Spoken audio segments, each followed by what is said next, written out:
উনি primary investigation করার পর যদি মনে হয় যে না এখানে ঘটনা ওরকম নেই, উনি মামলা নাও নিতে পারেন। ভুক্তভোগী পরিবারের দায়ের করতে যাওয়া হত্যা মামলাকে কোনো মতে ৫৪ ধারায় সন্দেহভাজন হিসেবে গ্রেফতারের মামলা দেখানোর নজির আরও রয়েছে অনেক। যে রিপোর্টটা বাইরেছে আরো আগে, আমরা অনেক খবর লইছি, খবর লওয়ার পরে জানতাছি যে রিপোর্ট আরো আগে বেরিয়েছে, কিন্তু এরা গাফলতি করতেছে। মামলা হয়েছে, কিন্তু মামলা হয়েছে এইভাবে যেহেতু সন্দেহ মামলা দিছে এরা। সাংবাদিক সম্মেলন করলাম, তোমার ছেলে হত্যা আসামি কি তোমার মনে সাংবাদিকেরা ধরবে না তোমার ভাই ধরবে না পুলিশ ধরবে? না রে ভাই, এটা কাজটা ঠিক করবে তা অবস্থা আমার উপরে। তবে শুধুমাত্র হত্যা নয়, যে কোনো অভিযোগ নিতে বাধ্য পুলিশ। পাশাপাশি যে কোনো ধরনের আমলযোগ্য মামলার বিষয়ে প্রথমেই পুলিশের নিজস্ব কোনো সিদ্ধান্তে পৌঁছানো অনৈতিক বলে মনে করেন এই আইনজীবী ও ফরেনসিক বিশেষজ্ঞ। হত্যা মামলার অভিযোগ নিয়ে গেলেন, ওনারা এখন ডিসাইড করছেন যে এটা আদৌ হত্যা মামলা হবে কি হবে না। তাহলে ইনভেস্টিগেশনের জায়গাটা কোথায় থাকলো? তাহলে কোর্টের ভূমিকা রাখার সুযোগটা কোথায় থাকলো? এখন যদি থানাতে ওসি সাহেব যদি ডিসাইড করতে শুরু করেন যে কোনটা হত্যা মামলা হয়েছে আর কোনটা হত্যা মামলা হয়নি, তাহলে তো আসলে সাধারণ নাগরিকের প্রোটেকশনের যে প্রাথমিক জায়গাটা সেটাতে কিন্তু আসলে ব্যারিয়ার তৈরি হলো। পুলিশের জন্য ইমেজের প্রশ্ন, কারণ জনগণের পুলিশের উপরে আস্থা তখনই আসবে যখন তারা জনগণ মনে করবে যে তারা তাদের অভিযোগের কিছুটা প্রতিকার পাচ্ছে। এখন যেই পুলিশ আমার অভিযোগ নিচ্ছে না, সেই পুলিশ আমার প্রতিকার করবে অভিযোগের, এটা তো কোনো কেউ আশা করতে পারে না। পাশাপাশি বিভিন্ন প্রশাসনের এ ধরনের আচরণ ও ভুক্তভোগীদের ভোগান্তির সমাধানে ন্যায়পাল প্রতিষ্ঠা করার প্রয়োজন বলে মনে করেন তারা। সেলিয়া সুলতানা, সময় সংবাদ, ঢাকা। প্রধানমন্ত্রী শেখ হাসিনার সভাপতিত্বে সচিবালয়ে চলছে মন্ত্রিসভার নিয়মিত সাপ্তাহিক বৈঠক। সকাল 10টায় শুরু হয় এই বৈঠক। এতে যোগ দিয়েছেন অর্থমন্ত্রী আবুল মাল আব্দুল মুহিত, শিল্পমন্ত্রী আমির হোসেন আমু, কৃষিমন্ত্রী বেগম মতিয়া চৌধুরী সহ মন্ত্রিসভার সদস্যরা। বৈঠকের পর মন্ত্রিপরিষদ সচিব মোহাম্মদ শফিউল আলমের ব্রিফিং করার কথা রয়েছে।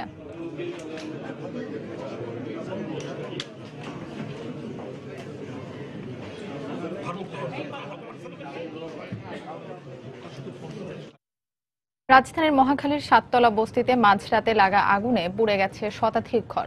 ফায়ার সার্ভিসের 17টি ইউনিটের চেষ্টায় আগুন নিয়ন্ত্রণে আসে। আগুন কিভাবে লেগেছে তা তদন্তে কমিটি গঠন করেছে ফায়ার সার্ভিস। রাত প্রায় 1টা। সবাই যখন ঘুমে ঠিক তখন মহাখালীর 7তলা বস্তিতে লাগে আগুন। পুড়ে যায় প্রায় শখানিক ঘর। এলাকার মাইক দিয়ে আগুন লাগার খবর শুনে যে যার মতো বাসা থেকে বেরিয়ে পড়ে। এতে নিম্ন আয়ের মানুষগুলোর ঠিকানা যেমন পুড়েছে, নিঃস্ব হয়েছে কয়েক শত মানুষ। আগুনটা লাগছে আমাদের পিছনের ঘর থেকে, কিভাবে লাগছে আমরা কইতে পারি না। আমরা এই বাসায় 2 তলা ভাড়া থাকতাম, এদের বাসায় আমাদের বাড়িতে কিচ্ছু নেই। আমার বাচ্চাটা নিয়ে গেলে আমি কোনোরকম দৌড়ে ল্যাংটা কাপড়ও নিতে পারি না আমার বাচ্চা। আমরা সবাই ঘুমে থেকে উঠে গেছি, আমার ভাই বোন সব বাইরে বার করতে পারছি, কিন্তু আমাদের মাল সামান আমরা কিছু বার করতে পারি নাই। আগুন নিয়ন্ত্রণে ফায়ার সার্ভিসের পাশাপাশি এলাকার যুবক ও প্রতিবেশীদের সহযোগিতা ছিল চোখে পড়ার মতো। মানবিক কারণে মাঝরাত হলেও সহযোগিতার হাত বাড়াতে ভুলেননি এসব মানুষ। এলাকাত আছে যে চৌধুরী এলাকায় আগুন লাগছে, চৌধুরী ভাড়া আগুন লাগছে, তো আমরা ফায়ার সার্ভিসে খবর পাই, দৌড়ে ফের আসছি। 10 জনের মরলে আমি কি বাচ্চা থাকবো? আমিও তো যাবো, তাই এর লিগে আমিও আইছি ভাই। ফায়ার সার্ভিসের ডিজির পক্ষ থেকে আগুন লাগার কারণ তদন্তে 3 সদস্যের কমিটি গঠন করার কথা জানায় ফায়ার সার্ভিসের উপপরিচালক। মেসেজ পাওয়ার সাথে সাথে আমাদের স্থানীয় 5টি ইউনিট আসে, তারপরে পরবর্তীতে সহকারী পরিচালকের নেতৃত্বে 17টা ইউনিট মানে কাজ করে আমরা তাৎক্ষণিকভাবে আমরা অগ্নি নির্বাপন করতে সক্ষম হই। 2:10 মিনিটে আমরা অগ্নি নিয়ন্ত্রণে দেই। ক্ষয়ক্ষতির তদন্ত আমরা কমিটি তদন্ত করবে, তদন্ত করে বলতে পারবো। 3 সদস্য বিশিষ্ট কমিটি অলরেডি ডিজি মহোদয় করে ফেলছেন। আগুন লাগার প্রায় সোয়া 1 ঘন্টা পর আগুন নিয়ন্ত্রণে আনেন ফায়ার সার্ভিসের 17টি ইউনিট। ইমার আমিন, সময় সংবাদ, ঢাকা।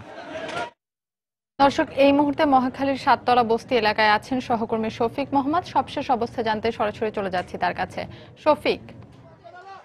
মৌটুসী, আমি এই মুহূর্তে দাঁড়িয়ে আছি মহাখালীর যে 7তলা বস্তিতে গতকাল অগ্নিকাণ্ডের ঘটনা ঘটেছিল এবং তারপরে আগুন নেভানোর পর থেকে যে উদ্ধার অভিযান এবং এইখানে যারা ক্ষতিগ্রস্ত হয়েছে যে সমস্ত বস্তিবাসী, সেখানে কি ধরনের তৎপরতা চলছে সেগুলো খবরাখবর নিতে সকালবেলা এখানে এসেছি এবং আমরা এখন পর্যন্ত যেটা জানতে পেরেছি যে সমস্ত বেসরকারি সংস্থা এখানে বাংলাদেশে কাজ করছে, সেই সমস্ত বেসরকারি বেশ কয়েকটি সংস্থা এখানে এসে যারা বস্তিবাসীদের এখানে কতগুলো বস্তি পরিবার ক্ষতিগ্রস্ত হয়েছে সেগুলো লিস্ট করেছে এবং সেখান থেকে আমরা সর্বশেষ যেটা জানতে পেরেছি সব মিলিয়ে 111টি পরিবার ক্ষতিগ্রস্ত হয়েছে।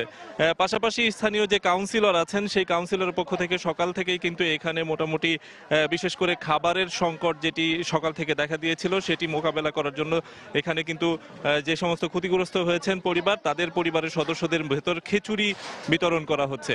এবং পাশাপাশি কিছুক্ষণ আগে কিন্তু মেয়র এসেছিলেন এবং মেয়র আসার পর তিনি যেটি বলেছেন যে যারা ক্ষতিগ্রস্ত হয়েছেন, অর্থাৎ কিছুদিন আগেই কিন্তু এখানে করাইল বস্তিতে অগ্নিকাণ্ডের ঘটনা ঘটেছিল, প্রায় 7 দিনের ব্যবধানে আবার সাততলা বস্তিতে অগ্নিকাণ্ড হলো। এবং এই যে করাইল বস্তির অগ্নিকাণ্ডের ঘটনার পরে যে সেখানে যে ধরনের ব্যবস্থাপনা নেওয়া হয়েছিল এবং পুনর্বাসন এবং সেই সাথে তাদের যে সহযোগিতা করা হয়েছিল, সেই অভিজ্ঞতাকে কাজে লাগিয়ে এখানে যারা ক্ষতিগ্রস্ত পরিবার আছেন সেই সমস্ত পরিবারকে সহায়তা করার আশ্বাস দিয়েছে মেয়র।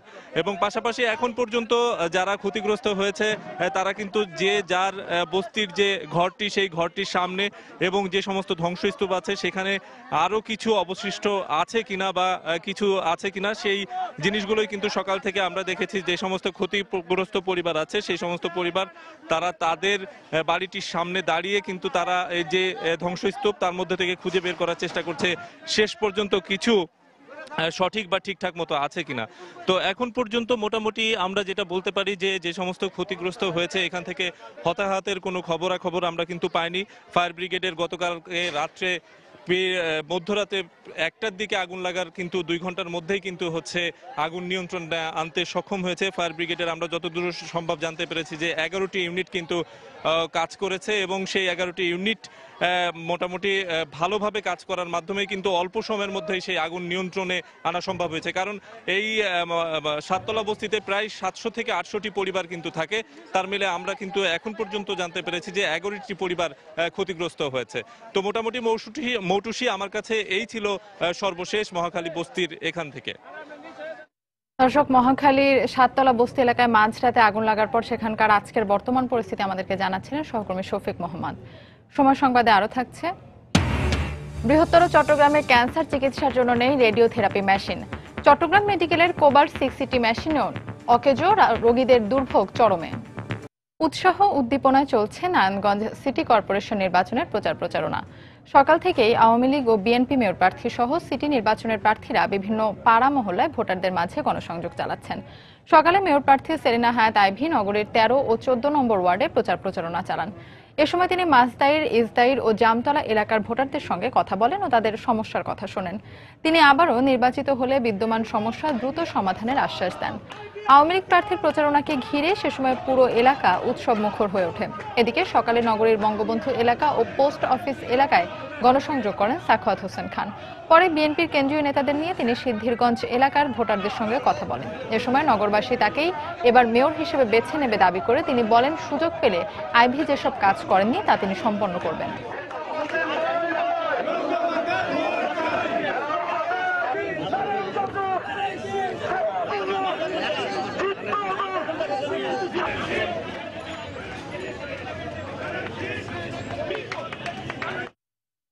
দর্শক, এই মুহূর্তে নারায়ণগঞ্জের মাসদাইর এলাকায় গণসংযোগ করছেন আওয়ামী লীগের মেয়র প্রার্থী সেলিনা হায়াত আইভী। সেখানে আছেন সহকর্মী তাফসির বাবু। এবং চাষার এলাকায় গণসংযোগ করছেন বিএনপির মেয়র প্রার্থী সাখাওয়াত হোসেন খান। সেখানে আছেন সহকর্মী রাশেদ লিমন।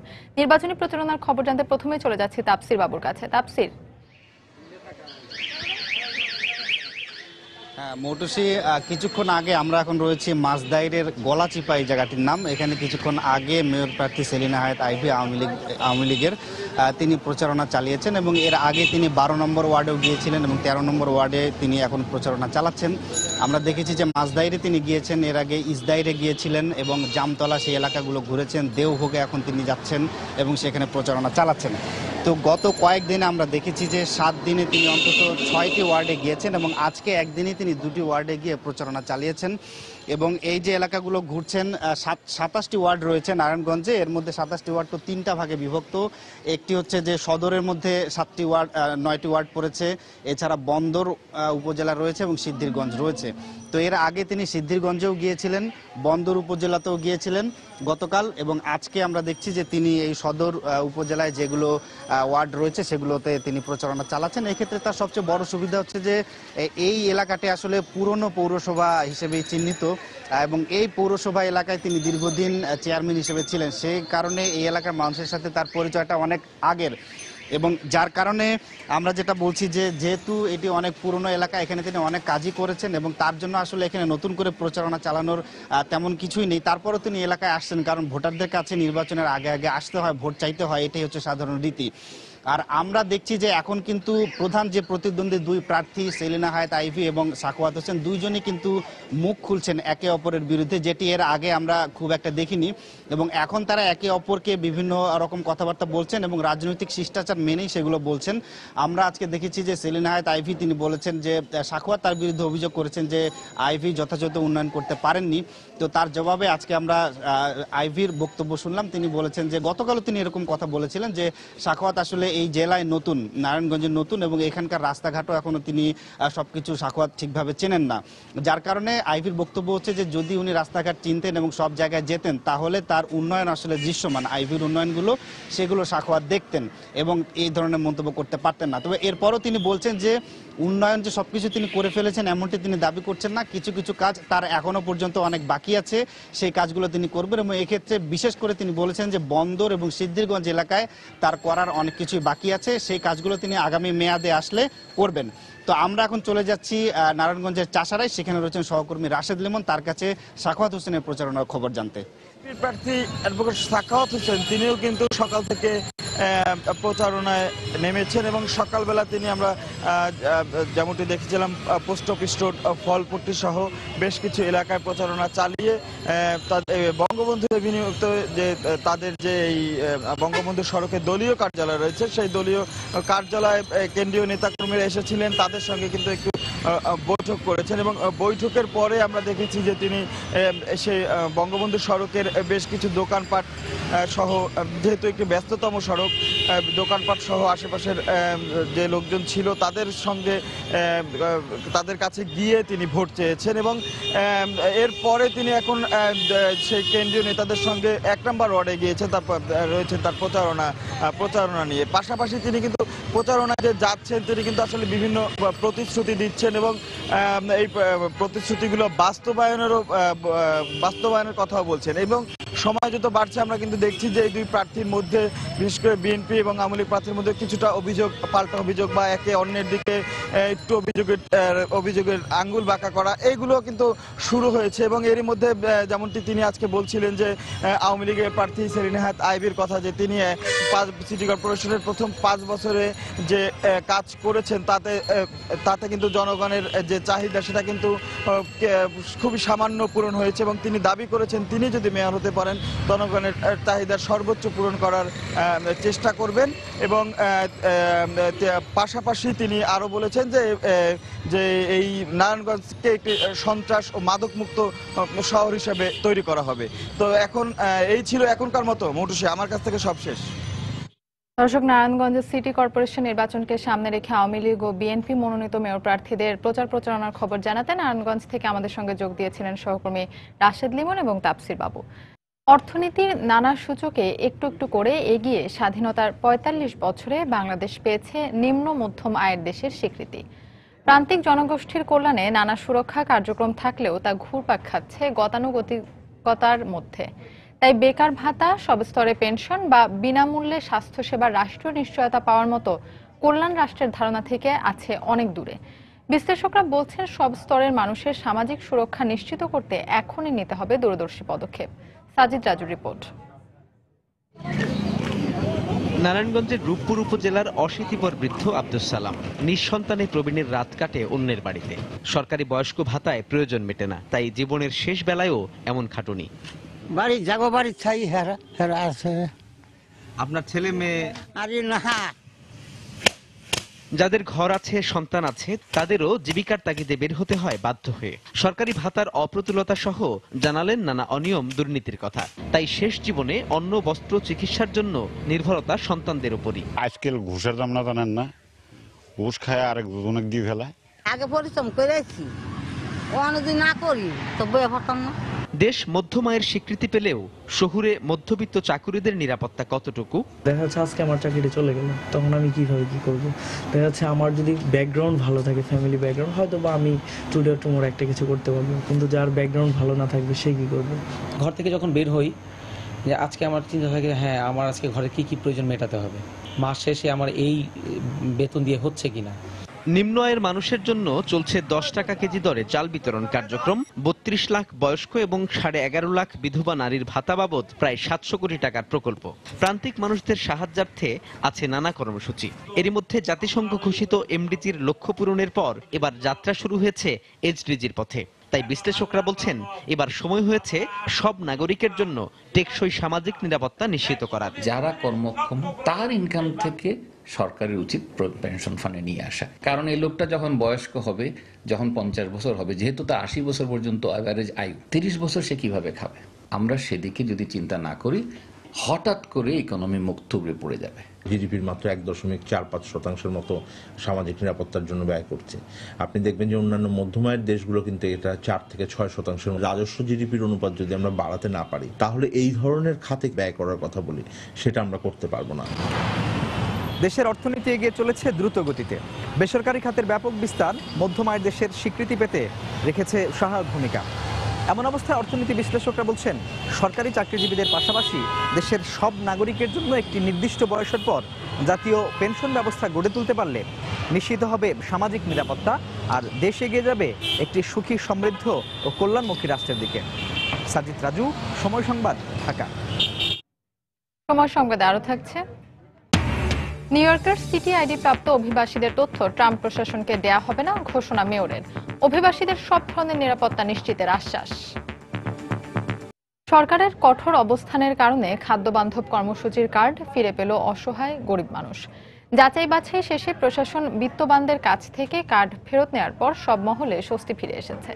আর অনিয়ম ও দুর্নীতির কারণে ডিলারশিপ বাতিল সহ দোষীদের বিরুদ্ধে মামলা দায়েরের বিষয়টি ভুক্তভোগী ও সংশ্লিষ্টরা ইতিবাচক দৃষ্টিতেই দেখছেন। আগামীতে খাদ্যবান্ধব কর্মসূচিকে ঘিরে দুর্নীতি রুখতে সতর্ক খাদ্য বিভাগ। গাইবান্ধা থেকে আরো জানাচ্ছেন হেদায়েতুল ইসলাম বাবু, ক্যামেরায় ছিলেন ওবায়দুল ইসলাম। অসচ্ছল পরিবারগুলোর খাদ্য নিরাপত্তার কথা ভেবে এবছরের সেপ্টেম্বরে 10 টাকা কেজি দরে সরকারের চাল বিক্রির সিদ্ধান্ত সাধারণ মানুষের মধ্যে বেশ সাড়া ফেললেও তালিকা প্রণয়নে নানা অনিয়ম দুর্নীতির কারণে শুরুতেই প্রশ্নের মুখে পড়ে খাদ্যবান্ধব কর্মসূচি। গরিবের জন্য বরাদ্দের চাল চলে যায় ধনীদের ঘরে। শুধু তাই নয়, বেশ কিছু ডিলারের বিরুদ্ধে 10 টাকার চাল কালোবাজারে বিক্রির অভিযোগ ওঠে। তবে গণমাধ্যমে অনিয়মের সংবাদ প্রকাশের পর খাদ্য বিভাগ কঠোর অবস্থান নেয়। গাইবান্ধা জেলায় যাচাই বাছাই শেষে 16,431টি কার্ড বাতিল করে প্রকৃত দুস্থদের মধ্যে বন্টন করা হয়। এতে সাধারণ মানুষের মধ্যে স্বস্তি ফিরে এসেছে। আমি তো প্রথম কার্ড পাইনি, পরবর্তীতে অন্য ধরনের দিয়েছিল, সেই কার্ড দিয়ে করিয়া আমাকে পরবর্তী দিছে। তাতে গরিব মানুষের অনেক উপকার হয়েছে। 10 টাকা করে চালের কেজি পাচ্ছি, আর মনে করেন বাজারে 35-40 টাকা কেজি। এখনো কিছু কিছু কার্ড দেখা যাচ্ছে যে বড় লোকদের নামে আছে। জনপ্রতিনিধিদের পাশাপাশি সচেতন মহলও সরকারের এমন সিদ্ধান্তকে ইতিবাচক দৃষ্টিতেই দেখছেন। এই নিরীহ লোকগুলো সারা বছর যদি এই বছরের 12 মাসেই চাল পায়, তাহলে এরা আরো বেশি উপকৃত হবে। যারা এই সমস্ত করেছিলেন তাদেরকেও স্মরণ করিয়ে দিল, ভবিষ্যতে যারা তারা এই ধরনের কোনো কর্মকাণ্ড করতে না পারে। খাদ্য বিভাগ বলছে, আগামী বছর থেকে খাদ্যবান্ধব কর্মসূচি শতভাগ দুর্নীতিমুক্ত করতে এখন থেকেই কাজ শুরু হয়েছে। এই কার্ডগুলো আরো যাচাই বাছাই করব, যদি কোনো সচ্ছল ভোক্তা পাওয়া যায় তাদের কার্ড বাতিল করে আমরা পুনঃস্থাপন করব। আশা করি মার্চ মাসে যখন এই কর্মসূচি চালু হবে 100% সচ্ছলভাবে আমরা এই কাজটা করে যাব। গাইবান্ধা জেলায় খাদ্যবান্ধব কর্মসূচির আওতায় মোট ভোক্তার সংখ্যা 1,17,237 জন। অনিয়মের অভিযোগে এ পর্যন্ত 3 জন ডিলারের লাইসেন্স বাতিল এবং দায়ের করা হয় 4টি মামলা। হেদায়েতুল ইসলাম বাবু, সময় সংবাদ, গাইবান্ধা। কুষ্টিয়ায় গুলিতে একজন নিহত হয়েছে। র্যাবের দাবি সে ডাকাত দলের সদস্য এবং মারা গেছে বন্দুকযুদ্ধে। এ ঘটনায় গুলিবিদ্ধ অবস্থায় আটক করা হয়েছে আরও 4 জনকে। ভোরে ভেড়ামারা উপজেলার 9 মাইল এলাকায় এই ঘটনা ঘটে। র্যাব জানায়, ঢাকাগামী হানিফ পরিবহনে যাত্রী বেশে ডাকাতির চেষ্টা করে একদল ডাকাত। খবর পেয়ে 9 মাইল এলাকায় পৌঁছানোর পর বাসের গতিরোধ করে র্যাব। এ সময় র্যাবকে লক্ষ্য করে গুলি ছোড়ে তারা। আত্মরক্ষার্থে র্যাবও পাল্টা গুলি চালালে 5 জন গুলিবিদ্ধ হয়। তাদের উদ্ধার করে কুষ্টিয়া মেডিকেল কলেজ হাসপাতালে নেওয়া হলে সালাম নামে একজনকে মৃত ঘোষণা করেন চিকিৎসক।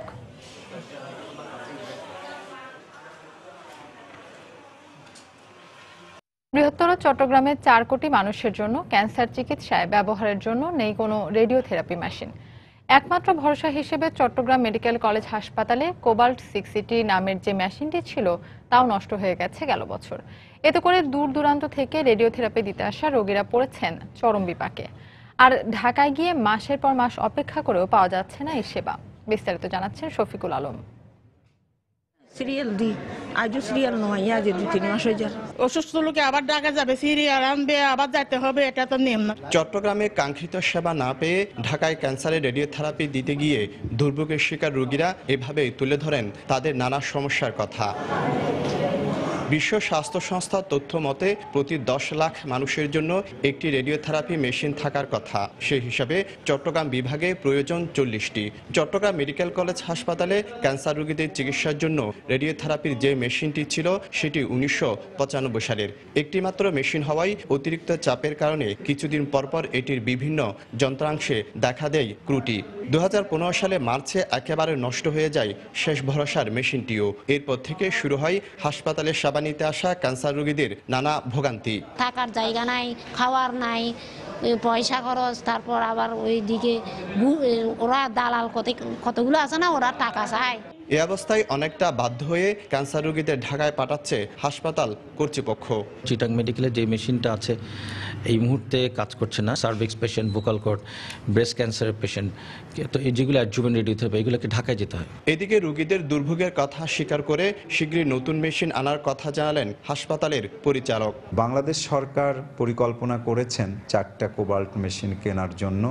এর ভিতরে একটা আমরা পাবো, একটা রাজশাহী মেডিকেল কলেজ হসপিটাল পাবে এবং অন্য 2টো অন্য জায়গায় তারা বিতরণ করবে। ক্যান্সার আক্রান্ত রোগীকে কোনো না কোনো পর্যায়ে নিতে হয় রেডিওথেরাপি। তাই প্রতিদিন গড়ে 80 থেকে 90 জন রোগী হাসপাতালে আসলেও এই সেবা থেকে বঞ্চিত হচ্ছেন তারা। শফিকুল আলম, সময় সংবাদ, চট্টগ্রাম। বৈধ কাগজপত্রহীন তবে নিউ ইয়র্কের সিটি আইডি পেয়েছেন এমন অভিবাসীদের কোনো তথ্য ট্রাম্প প্রশাসনকে দেয়া হবে না বলে সম্প্রতি নিউ ইয়র্ক মেয়র বিল ডি ব্লাসিও ঘোষণা দেওয়ার পর অভিবাসীদের সব ধরনের নিরাপত্তা নিশ্চিত করতে প্রশাসন সবার সাথে একযোগে কাজ করছে বলে সময় সংবাদকে জানিয়েছেন New York State senator Jose Peralta. New York প্রতিনিধি শিহাবুদ্দিন কিসলুর পাঠানো তথ্য ছবি নিয়ে ডেস্ক রিপোর্ট। ট্রাম্প প্রশাসনের অভিবাসী বিরোধী নীতিমালা নিউ ইয়র্কে কার্যকর হবে না। এর বিরুদ্ধে আইনি সহযোগিতা সহ যে কোনো ধরনের সহায়তায় কাজ করছে প্রশাসন। এ ব্যাপারে কমিউনিটিকে আশ্বস্ত করতে শনিবার কুইন্সের একটি পাবলিক স্কুলের টাউন হলে আলোচনা সভার আয়োজন করে দক্ষিণ এশীয় অভিবাসী অধিকার সংগঠন ছায়া কমিউনিটি ডেভেলপমেন্ট। একাত্মতা প্রকাশ করে এতে অংশ নেয় নিউ ইয়র্কের আরো 19টি নাগরিক অধিকার সংগঠন। সভায় New York State senator Jose Peralta সহ নিউ ইয়র্ক নগর প্রশাসনের প্রতিনিধি এবং নাগরিক অধিকার সংগঠনের প্রতিনিধিরা বক্তব্য দেওয়ার পাশাপাশি বিভিন্ন প্রশ্নের উত্তর দেন। ভবিষ্যতে বিভিন্ন পরিস্থিতির কথা মাথায় রেখেই অভিবাসীদের সমর্থন দিচ্ছি আমরা। নিউ ইয়র্ক প্রশাসন অভিবাসীদের ব্যাপারে কেন্দ্রীয় সরকারকে তথ্য দিলে অন্য রাজ্যগুলো তা দিতে চাপে পড়বে। নিউ ইয়র্কে বিদ্বেষমূলক হামলা ক্রমাগত বেড়ে চলেছে বলে উদ্বেগ প্রকাশ করেন স্টেট সিনেটর হোজে প্যারেলটা। এখানে অত্যন্ত তাৎপর্যপূর্ণ আলোচনা হয়েছে। তাদের অনেকগুলো বিষয়ের সঙ্গে আমি একমত। নিউ ইয়র্কে বিদ্বেষমূলক হামলা ক্রমাগত বেড়েছে, এটা কিভাবে কমানো যায় সে ব্যাপারে আলোচনা হয়েছে। এছাড়া অভিবাসীর বিভিন্ন সমস্যা সমাধানেও সভায় আলোচনা হয়েছে। এর আগে বৈধ কাগজপত্রহীন অভিবাসীদের বহিষ্কার প্রতিরোধে প্রয়োজনীয় সবকিছু করা হবে বলে ঘোষণা দেন নিউ ইয়র্কের মেয়র বিল ডি ব্লাসিও। সম্প্রতি নবনির্বাচিত মার্কিন প্রেসিডেন্ট ডোনাল্ড ট্রাম্পের সঙ্গে দেখা করে অবৈধ অভিবাসী বিরোধী অভিযান বিষয়ে তাকে সতর্কও করেন ব্লাসিও। সময় সংবাদ, নিউ ইয়র্ক। যুক্তরাষ্ট্রের এক চীন নীতি বহাল রাখার বিষয়ে প্রশ্ন তুলেছেন নবনির্বাচিত প্রেসিডেন্ট ডোনাল্ড ট্রাম্প। ফক্স নিউজকে দেয়া এক সাক্ষাৎকারে ট্রাম্প বলেন, বাণিজ্য সহ অন্যান্য খাতে যুক্তরাষ্ট্র চীনের কাছ থেকে যেহেতু কোনো ছাড় পাচ্ছে না, তাই এই নীতি বহাল রাখারও কোনো কারণ নেই। ট্রাম্প আরও বলেন, দক্ষিণ চীন সাগরে সামরিক শক্তি জোরদার, উত্তর কোরিয়া ইস্যু বা মুদ্রার দাম কমানোর ক্ষেত্রে চীন কখনোই যুক্তরাষ্ট্রের কথা ভাবেনি। 1979 সাল থেকে তাইওয়ান ইস্যুতে চীনের অবস্থানের প্রতি সমর্থন জানিয়ে আসছিল যুক্তরাষ্ট্র। তাইওয়ানকে নিজেদের বিচ্ছিন্ন প্রদেশ হিসেবে মনে করে চীন। সম্প্রতি তাইওয়ানের নবনির্বাচিত প্রেসিডেন্ট তাই ইং ওয়েনের সঙ্গে ট্রাম্পের ফোনালাপ বেইজিং ওয়াশিংটন সম্পর্কে ফাটল সৃষ্টি করে। হোয়াইট হাউস ট্রাম্পের এমন আচরণের সমালোচনা করলেও ট্রাম্প বলেন, চীন নিজ দেশের স্বার্থে মুদ্রামান কমানোয় যুক্তরাষ্ট্রের ব্যবসায়ীদের ক্ষতির মুখে পড়তে হয়েছে। যেহেতু চীন যুক্তরাষ্ট্রের কথা ভাবেনি, তাই তিনি কার সঙ্গে কথা বলবেন সেটা নিয়ে বেইজিং এর নাক গলানো উচিত হবে না।